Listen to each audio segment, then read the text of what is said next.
We've touched on in the past a little bit about root movement of a fourth and cadences and music coming to an ending point and feeling of resolution. I want to talk a little bit more about that. We're going to talk about the different types of cadences, and we're going to look at modulation, which is related.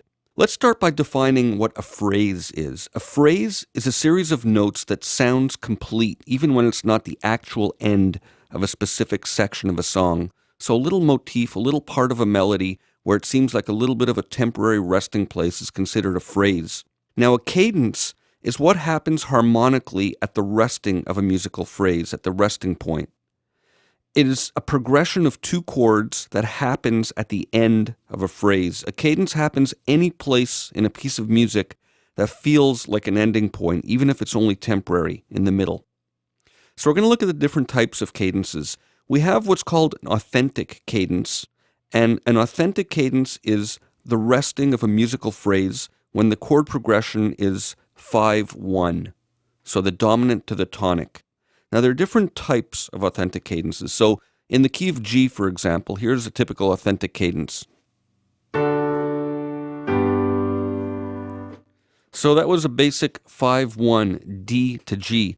There are different types of authentic cadences. There's a perfect authentic cadence, and that's what I played for you. And the criteria that qualifies it as being a perfect authentic cadence is that both the 5 chords and the 1 chord are in root position, and the top voice ends on the tonic note. So that makes it a perfect authentic cadence.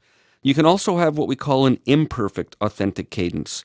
And this allows for inversions, so I can have something like this, because that D wasn't in root position.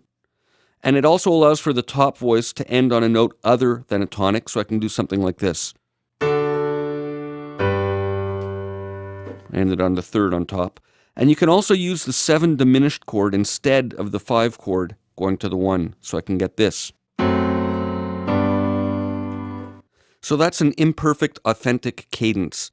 The next kind we have is a half cadence, and that's the resting of a musical phrase, and the chord progression ends on the 5 chord. So it ends on the dominant chord, and it sounds incomplete. It's usually the middle of a longer section of music.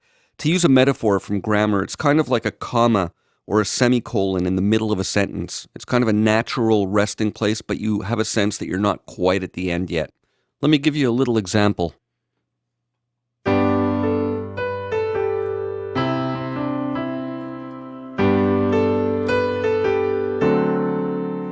So you see it's sort of a natural resting point, but you know you want it to continue.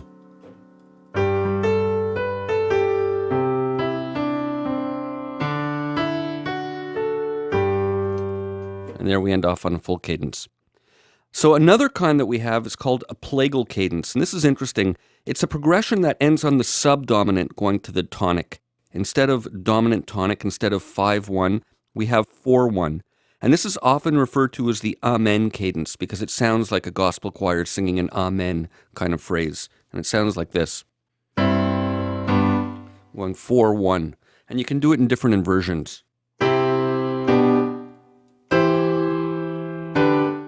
But this is the most common.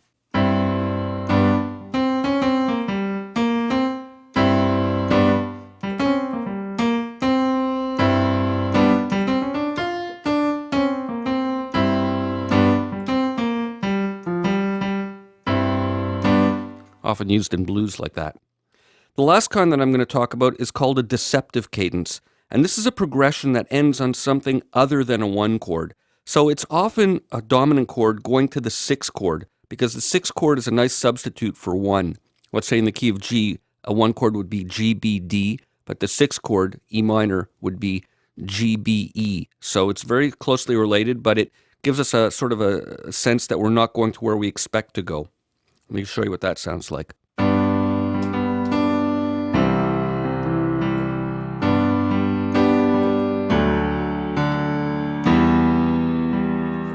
So there, I went to 6. It sounds like you're going somewhere different. You expect it to go back to the tonic, but it doesn't. So let's look at some examples of this in music. I'm going to hide the piano for the moment, and let's look at some notation here. Here's Jingle Bells, and I'm going to play you this, and we'll look at some of the cadences in it. This is a straight version.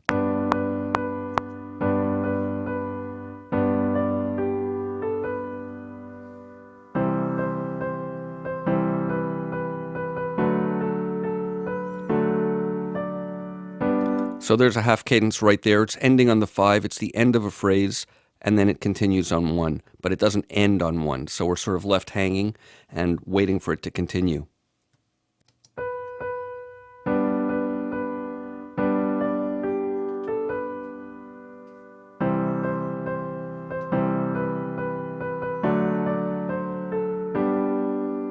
So there's a perfect cadence there because we're going from a root position 5 chord to a root position 1 chord, and we have the tonic in the melody on the 1 chord.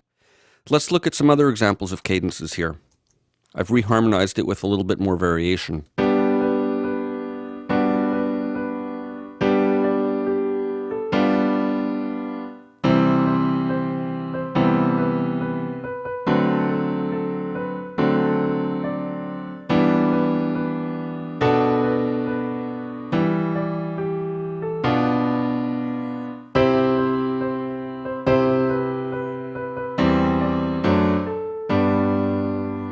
So let's look at what we have here. First of all, I have a secondary dominant here. I've made that G into a G7 leading up to the C.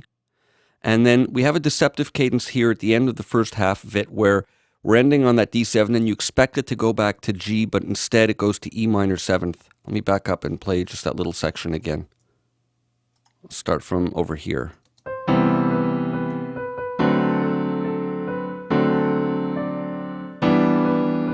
So we hear it going somewhere else. And then we have an imperfect authentic cadence here because I'm using the diminished to go to the C chord, the B diminished instead of the G7. I'll continue playing it.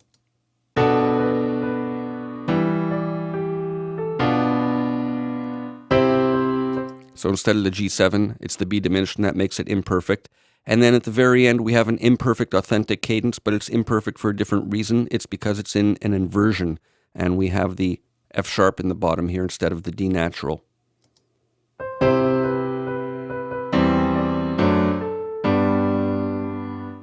So those are some examples of how cadences work. Now, I want to talk a little bit about modulation. Sometimes a piece of music temporarily changes from one key to another, and this is called modulation. And the dominant chord of the new key leads us to that new key, and that's where secondary dominant chords come in that we've spoken about in the past. Now, in this example of Jingle Bells, you could say that we have a little bit of a modulation happening here after the first 4 bars when it goes to that C. By putting a G7 there, it's temporarily modulating to a new key center of C, but only for a brief while until it goes back to the dominant chord that we expect to lead us back to the tonic, although we have a deceptive cadence here. So that's one type of modulation. I'm going to show you another example now of Jingle Bells that I've redone and reharmonized, and I've modulated where I've literally actually changed keys partway through. So we have modulations that take us to a whole new tonal center, and that's called transposing. We're transposing it to a different key. So let me play you the example, and then we'll look at it and talk about it. Here's the melody, but here are the chords, and that's what I'm going to show you as we're listening.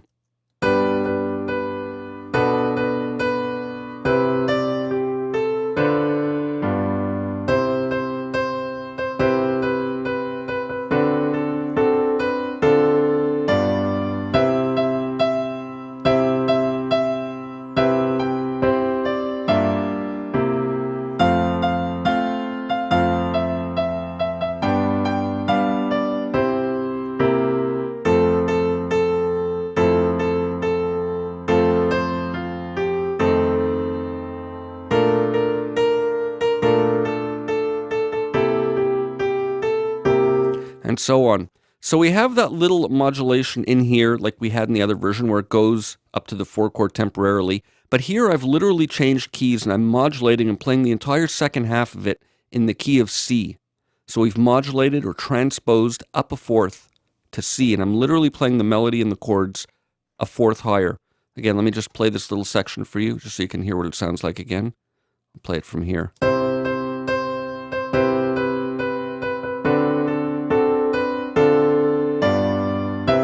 So we're in a new key now, and I even put a new key signature in there to indicate the key change.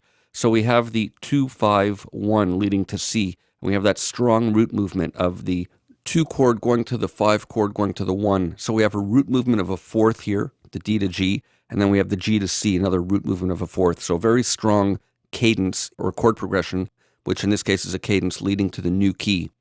So then we play along in C, and we have that little modulation in the middle where we go to the 4 chord, the F, and that's sort of part of the natural progression of Jingle Bells. And then at the end of this chorus, I actually modulate again and go up another fourth. I'm going up to the key of F. So let me position this a bit further ahead, and you can hear this modulation again.